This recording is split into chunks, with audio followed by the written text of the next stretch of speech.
Hello, I'm Brad Areheart from the College of Law. My question starts with the fact that not all anti-discrimination laws are designed the same way. Some are symmetrical and some are not. Accordingly, what I'm interested is in the role of symmetry in possibly achieving the goals of anti-discrimination. So, what do I mean by symmetry in the anti-discrimination context? Some laws are symmetrical, almost like a leaf. Their protections extend across race, across sex.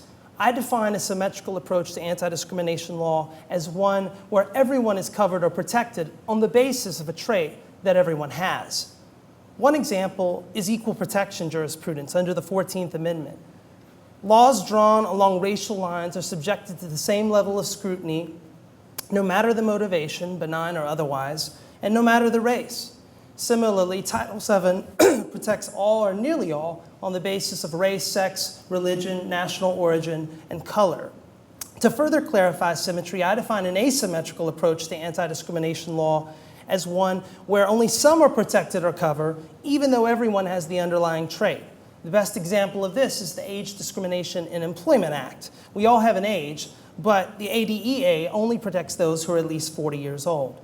There's a third approach that I call quasi-asymmetrical, and that is the following. Only some are protected or covered, but only some have the underlying trait. One example of this is the Americans with Disabilities Act. This is a statute that only protects people with disabilities, but only some people have legally cognizable disabilities in the first place.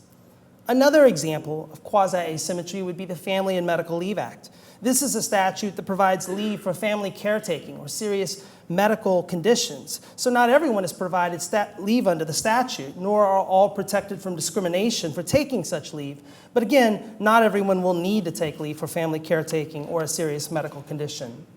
In this very small graphic, I've tried to sketch out how different statutes fit into different types of design schemes. So as a starting point, it's intellectually curious to me that we have made decisions to handle different facets of our identity differently, to protect them differently. What I want to talk now is about whether that makes sense. Is there virtue in symmetry? So the next logical step is to consider what's good or virtuous, possibly about symmetry.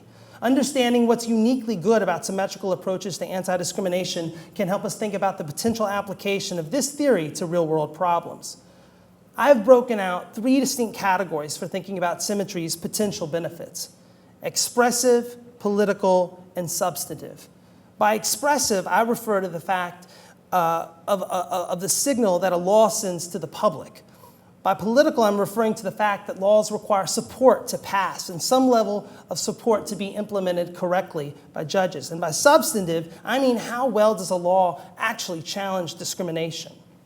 Laws don't simply force compliance. They tell us something about how we ought to think of things. They influence social norms. Here, one benefit of symmetry is that it emphasizes commonality rather than how we're different. It may send the signal that none of us should experience discrimination because of our race or our sex. We're in this together. We have that in common. But symmetry may also dilute the message we want to send. Many times we're not necessarily trying to say that a particular type of discrimination is wrong. We're trying to say a particular group has been subordinated and that the discrimination needs to be rectified. Symmetry may make it less about those groups and more about a principle.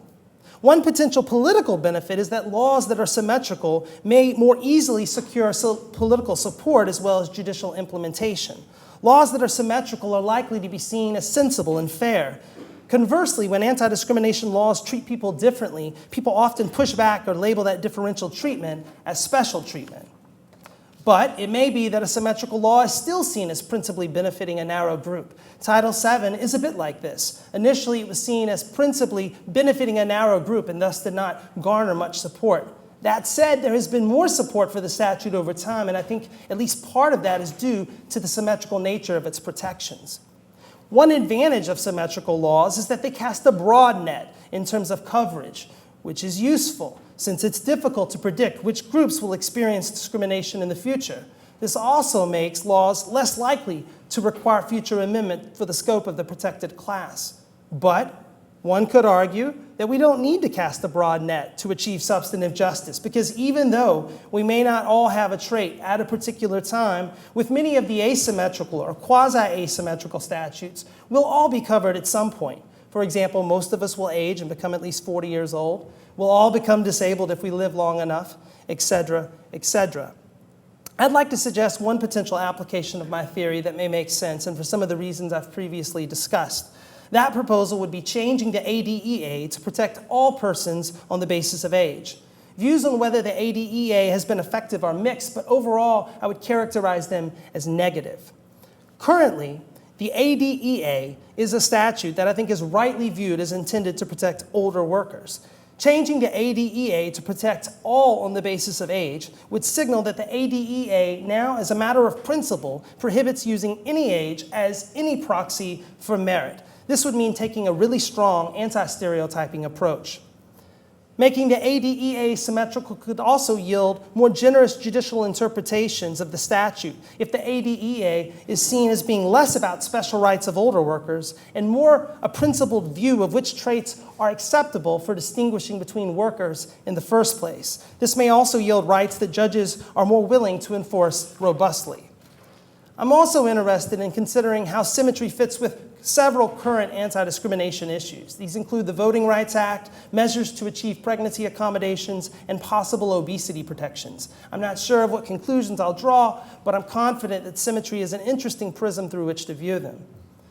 The main thing with anti-discrimination laws is to keep the main thing the main thing. And the main thing, in my opinion, is the effectiveness of such laws. So with this project and with others that I'm working on, my goal is to think about whether those laws are effective in their current iterations and whether certain changes might make them more effective. Thanks.